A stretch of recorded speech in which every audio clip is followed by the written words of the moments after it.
Hi అండి, అందరికీ నమస్తే. నా రావణ్ పార్ట్ 108. అసలు ఈ అన్నదమ్ములకి బలుపు పొగరు టన్నుల కొద్దీ ఉంది. ఏది నెమ్మదిగా చెప్పే అలవాటు వీళ్ళ రక్తంలోనే లేదనుకుంటా. మేఘన గుండెల్లో టెన్షన్ మొదలైంది. రాక్షసుడు మళ్ళీ ఎందుకు రూమ్కి రమ్మంటున్నాడు? ఈసారి ఏం అడగడానికో ఏం చేయడానికో మాటలతో మాయ చేసి ఏదేదో చేస్తున్నాడు.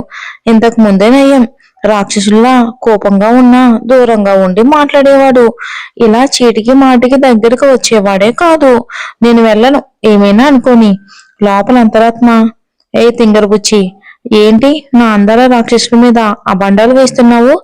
మాయ చేసి నిన్నేదేదో చేస్తున్నాడా? మరి నువ్వు నోట్లో వేలు పెడితే కొరకని అమాయకురాలివి. మరి అతని మీద పడిపోతూ ఉంటే నీకు దూరం పెట్టడం రాదా? దూరంగా ఉండమని చెప్పడానికి నోరు లేదా? చెప్పినా నా అందాల రాక్షసుడు వినడనుకో, అది వేరే విషయం. ఆహా, చెప్పవా అంటున్నా. అతను దగ్గరకు వస్తే చాలు నీ ఒంట్లో వస్తున్న మార్పు నాకు తెలీదు అనుకుంటున్నావా? ఎవరికి చెప్తున్నావు నీ కహానీలు? అయినా నాలో ఏ ఫీలింగ్స్ లేవు రాక్షసుడి మీద. నువ్వెక్కువ ఊహించుకోకు. అబ్బచ్చా, ఎవరికి చెప్తున్నావు ఈ మాటలు అంటుంది అంతరాత్మ. మేఘ్నా, నేను నిజం చెప్తున్నాను, నమ్మవేంటి? నేను నీ అంతరాత్మని. నువ్వేం ఫీల్ అవుతున్నావో తెలియచేస్తూనే ఉన్నాను.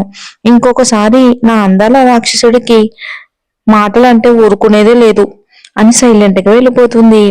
రాక్షసుడి వల్ల లోపల నా అంతరాత్మ కూడా నా మాట వినడమే లేదు అని తిట్టుకుంటుంది ధ్రువాని. ఇంకా సుమంత్ గారు టిఫిన్ చేసి పిల్లల్ని తీసుకుని గార్డెన్లోకి వెళ్ళిపోయారు వాళ్ళతో ఆడుకోవడానికి. సిద్ధుతో మిస్ అయిన హ్యాపీనెస్ అంతా సన్నీ బన్నీతో ఫుల్ఫిల్ చేసుకుంటున్నారు ఆయన. ప్రియా సోరస్ వాళ్ళ రూమ్ లోకి వెళ్ళిపోతారు. అమ్ము మధ్యాహ్నం వంట ఏం చెయ్యాలో కుకింగ్ టీమ్ కి చెప్పడానికి వెళ్తుంది. ధ్రువ జ్యూస్ తీసుకోకుండా వెళ్తున్న కూతుర్ని ఆపి జ్యూస్ గ్లాస్ చేతిలో పెట్టి ధ్రువకి ఇవ్వమని చెప్పి జమున కూడా వంటగదిలోకి వెళ్తుంది. జ్యూస్ గ్లాస్ వైపు కొంచెం సేపు అలానే చూసి పని మనిషిని పిలిచి జ్యూస్ ధ్రువకి ఇచ్చి రమ్మని పంపిస్తుంది. మేఘన ఎప్పుడెప్పుడు రూమ్ లోకి వస్తుందా అని ఎదురు చూస్తున్న ధ్రువకి డోర్ లాక్ సౌండ్ రాగానే ఫాస్ట్ గా అంటుతుంది.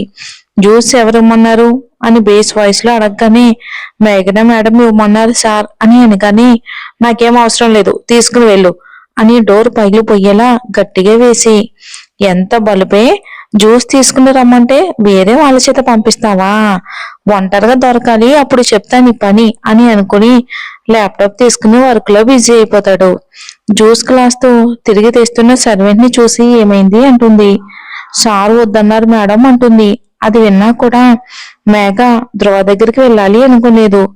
భువనాకి 2 చేతుల మంటకి ఒళ్ళు కూడా పులిసి జ్వరం వచ్చింది. ఈ విషయం మన వాళ్ళతో ఎంజాయ్ చేస్తూ ఆడుకుంటున్న సుమంత గారికి తెలీదు. కిచెన్ లోకి వెళ్ళిన అమ్ము చెయ్యి పట్టుకుని వెనక్కి నుంచి గార్డెన్ లోకి తీసుకుని వెళ్ళి, నువ్వేం చేసావో తెలివి ఉండే చేసావు అమ్ములమ్మా.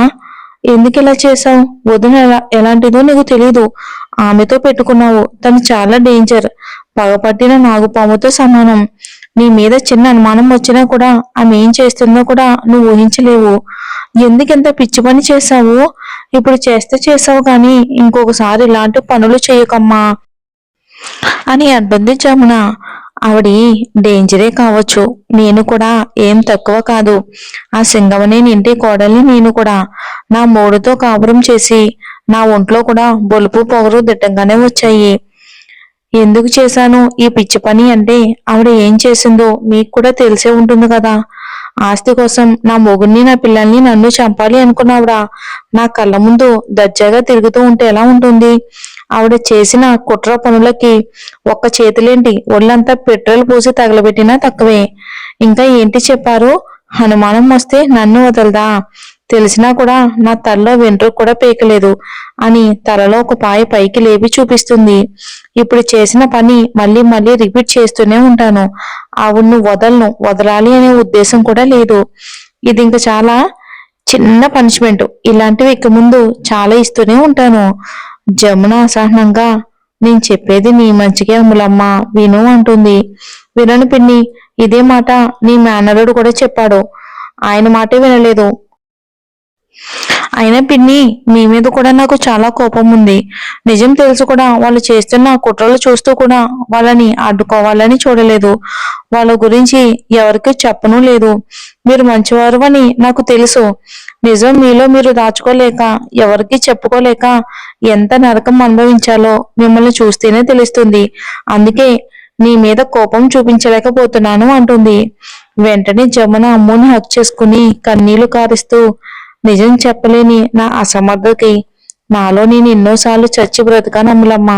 ఎన్నోసార్లు అన్నయ్యకి చెప్పాలి అని ట్రై చేశాను. కానీ అన్నయ్య ఆరోగ్య విషయం దృష్టిలో పెట్టుకుని చెప్పలేకపోయాను. సిద్ధుతో చెప్దామని చాలాసార్లు నా మనసులో అనుకున్నాను. కానీ వాడు ఎక్కడ ఉంటాడో కూడా నాకు తెలీదు. వాడిని చైర్మన్ చేసిన రోజు చూశాను, మళ్ళీ ఈ రోజు చూస్తున్నాను.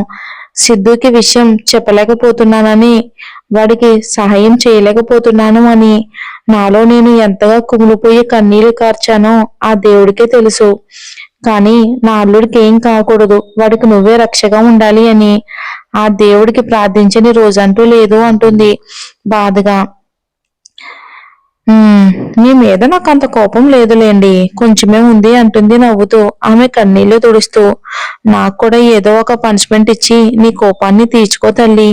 నాలో నీ బాధ కొంచెమైనా తగ్గుతుంది నువ్వు పనిష్మెంట్ ఇస్తే అంటుంది జమున. ఆ విలన్ చేతిలో నన్ను అడ్డంగా బుక్ చేయాలి అని ప్లాన్ ఏమైనా చేశారా ఏంటి అంటుంది జమున అయోమయంగా. విలన్ ఎవరు అంటే మీ మేనలుడే అంటుంది అమ్ము.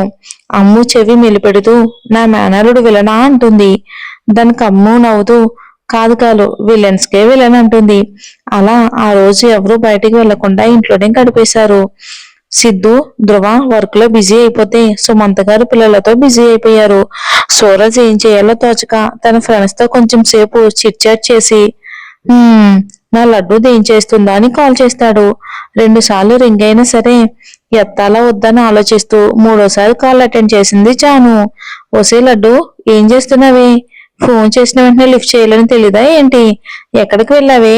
నా ఫోన్ లిఫ్ట్ చేయకుండా? ఒంట్లో కేజీ కండ లేదు కానీ నీకు మామూలుగా లేదో పొగరు. అన్నిసార్లు రింగ్ అయినా కూడా లిఫ్ట్ ఎందుకు చేయలేదే?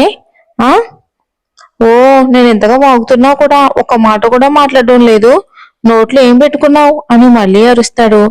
అటువైపు నుంచి మాట్లాడకుండా ఏడుపు సౌండ్ వినిపించేసరికి సూరజ్ కంగారుగా బెడ్ మీద నుండి లేచి కూర్చుని, ఏ లడ్డు పాప, ఏమైందే, ఎందుకు ఏడుస్తున్నామంటాడు. ఈసారి ఆమె ఏడుపు సౌండ్ ఇంకా ఎక్కువ అయ్యేసరికి, ఏమైందంటే చెప్పకుండా అలా ఏడిస్తే నాకు ఎలా తెలుస్తుందే, చెప్పు అంటాడు. అయినా కూడా జాను ఏం చెప్పకుండా అలాగే ఏడుస్తూ ఉంది. ఆమె ఏడుపు వింటుంటే సూరజ్ కి గుండె వెలిపెట్టినట్టు అనిపించింది. ఎందుకో ఆమె ఏడుపు అస్సలు వినలేకపోతున్నాడు. ఆమెతో కలిసింది ఒకసారి, ఫోన్లో మాట్లాడింది 2 సార్లే. అయినా కూడా మాట్లాడిన ప్రతిసారి ఎక్కడా భయం బెరుకు లేకుండా ఆమె పొగరుగా సమాధానాలు చెప్పడం, అదే అతనికి ఎంతగానో నచ్చింది. అలాంటిది ధైర్యంగా ఉండే తను ఇప్పుడు అంతలా ఎందుకు ఏడుస్తుందో అని కంగారుగా అనిపించింది సూరజ్కి. తను ఏడుస్తూ ఉంటే సూరజ్కి ఎందుకో తెలియదు, బాధ, కోపం, ఏం చేయాలి అనేది కూడా తెలియటం లేదు. చెప్తేనే కదా నేనేమైనా చేయగలను. నువ్వు ఇలా ఏడుస్తూ ఉంటే తెలీదు కానీ నాకెందుకో చాలా కష్టంగా ఉంది అంటాడు చిన్నగా. మరి జాను ఎందుకంతలా ఏడుస్తుంది చూద్దాం వచ్చే ఎపిసోడ్లో. ఈ రోజు ఎపిసోడ్ కొంచెం లేట్ అయిందండి, సారీ.